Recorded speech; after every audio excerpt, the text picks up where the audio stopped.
ప్రేక్షకులకి లలితాంబిక అమ్మవారి యొక్క అనుగ్రహం పరిపూర్ణంగా కలగాలని మనస్ఫూర్తి కోరుకుంటూ, మనకి సూర్యగ్రహణము 2వ తేదీ అమావాస్య నాడు.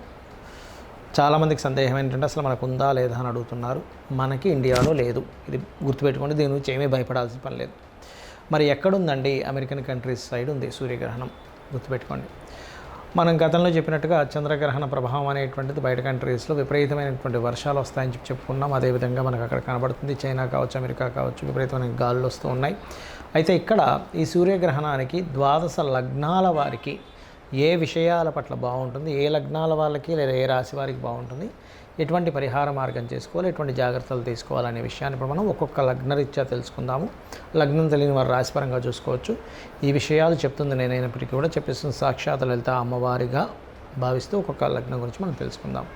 సింహలగ్నము, సింహరాశి. సింహం వారు కనుక చూసుకున్నట్లయితే ప్రత్యేకంగా ఇక్కడ మీకు ఈ గ్రహణ ప్రభావం ఏదైతే ఉందో దేని మీద పడుతుంది, ఏమిటి పరిస్థితి అని చెప్పి చూసుకున్నట్లయితే 2వ స్థానంలో సింహం వారికి గ్రహణ ప్రభావం ఉంది. అంటే ఏమిటి? ఫైనాన్షియల్ మ్యాటర్స్, కుటుంబ సభ్యులకు సంబంధించినటువంటి అంశాలు, ధన సంబంధించినటువంటి అంశాల్లో కుటుంబ సభ్యుల్లో ఇన్వాల్వ్ అయినటువంటి వారు, బావమరిది, బావ, మామయ్య వరుస వాళ్ళు, బంధువర్గం వారు, తండ్రి లేదా అమ్మమ్మ నాన్నమ్మలకు సంబంధించిన ఏదైనా ప్రాపర్టీ రిలేటెడ్ సంబంధించిన ఇష్యూస్, వీటి మూలంగా మీకు ఇబ్బందులు అనేవి వస్తూ ఉంటాయి సింహం వారికి. అయితే ఇక్కడ మీరు అర్థం చేసుకోవాల్సిన విషయం ఏంటంటే ఈ మ్యాటర్స్లో ఈ గ్రహణం నుంచి 40 రోజులు కొంత జాగ్రత్తగా ఉండాలి.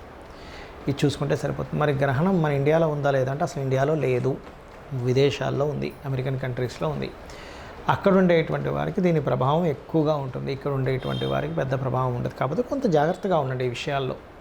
అలాగే మరి ఈ సింహలగ్నం లేదా సింహరాశి వారు ఏ దేవత ఆరాధన చేసుకుంటే అద్భుతంగా ఉంటుంది అంటే దత్తాత్రేయుడి యొక్క స్తోత్ర పఠనం చేయండి, గురుగ్రహ ఆరాధన చేయండి. అందులో ముఖ్యంగా ఒక దర్భ తీసుకొని దర్భని పెడుతూ గణపతి ఆరాధన చేయండి. దానివల్ల ఆగిపోయిన డబ్బులు కూడా వస్తాయి ఈ గ్రహణ సమయంలో కనుక చేస్తాయి. కొంతమంది చూడండి, నా మనీ అక్కడ స్ట్రక్ అయిందండి, ఇంకా రావట్లేదండి అంటూ ఉంటారు. అటువంటివి వెనక్కి రావడం అనేటువంటిది ఖచ్చితంగా జరుగుతుంది.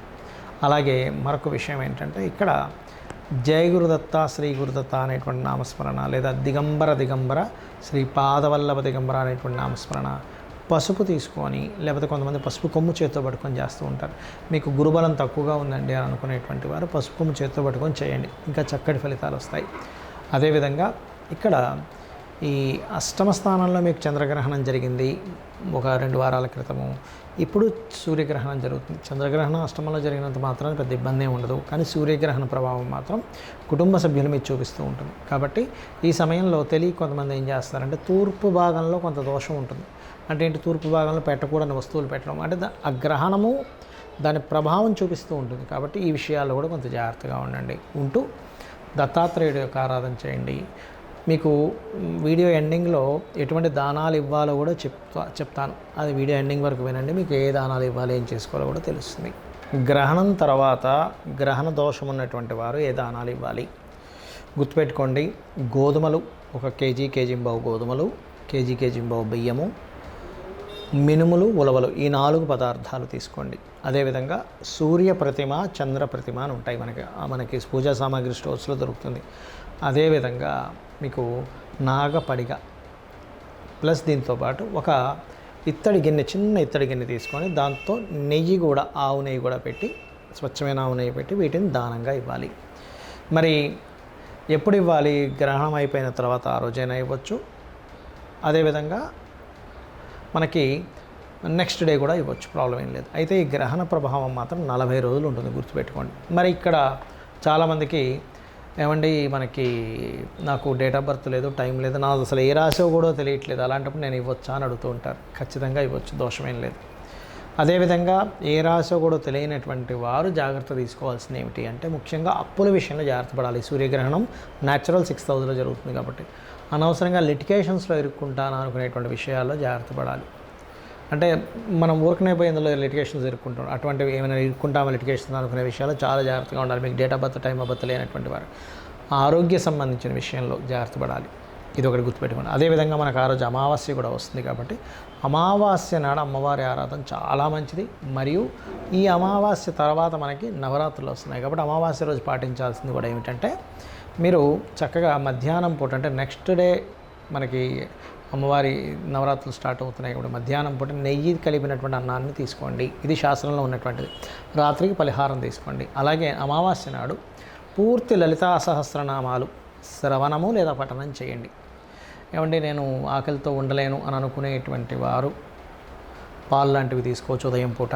అంటే మధ్యాహ్నమే చేయమన్నారు, ఉదయం అమావాస్య ఉండమన్నారు కదా ఉపవాసం అనుకుంటే, ఒకటి శాస్త్రంలో ఏంటంటే చిన్నపిల్లలు, రోగగ్రస్తులు, అదేవిధంగా బాగా ఏజ్డ్ పర్సన్స్ ఉండాలని రూల్ ఏం లేదు. ఉపవాసం వాళ్ళకి శక్తి ఉంటేనే ఉండమని చెప్తుంది శాస్త్రం. అదేవిధంగా అమావాస్య నాడు బెల్లము, క్యారెట్స్ గోవుకి తినిపించండి.